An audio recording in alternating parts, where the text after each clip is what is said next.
And our next comment comes in here from Stacy Luster about 4K content versus 1080p. Is it really all that it's cracked up to be? And I guess it depends on what your use case is.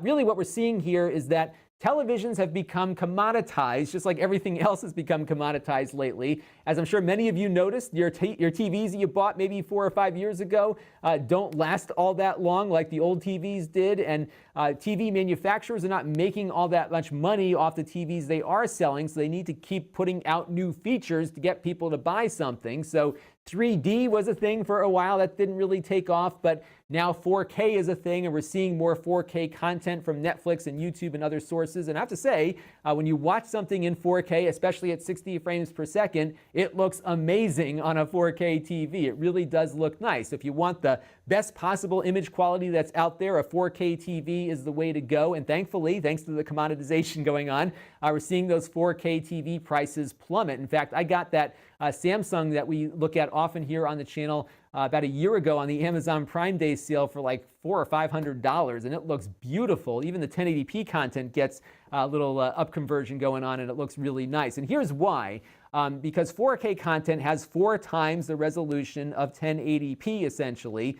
This image came in from Wikipedia. That is a really good way to demonstrate just how much more visual information there is in a 4K image versus a 1080p image. And my cable provider, though, is still mostly broadcasting stations at 720p.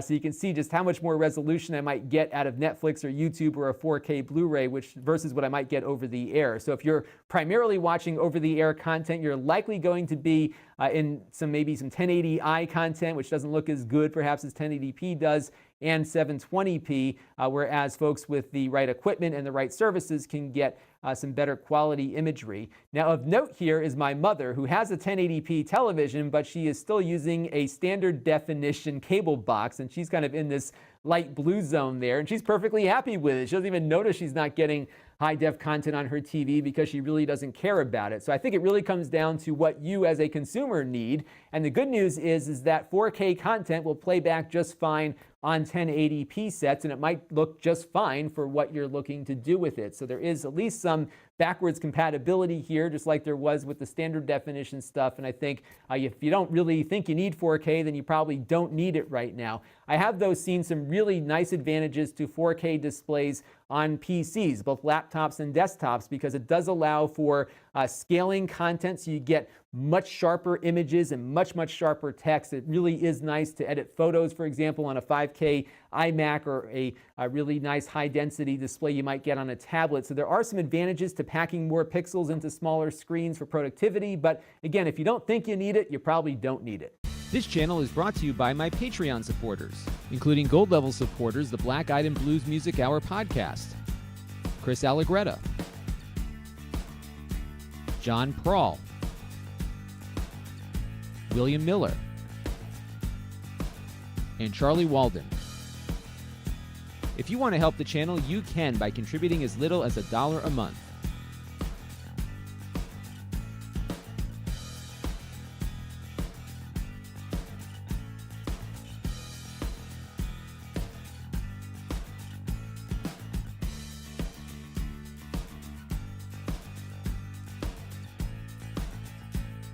Head over to Lon.TV/Patreon to learn more.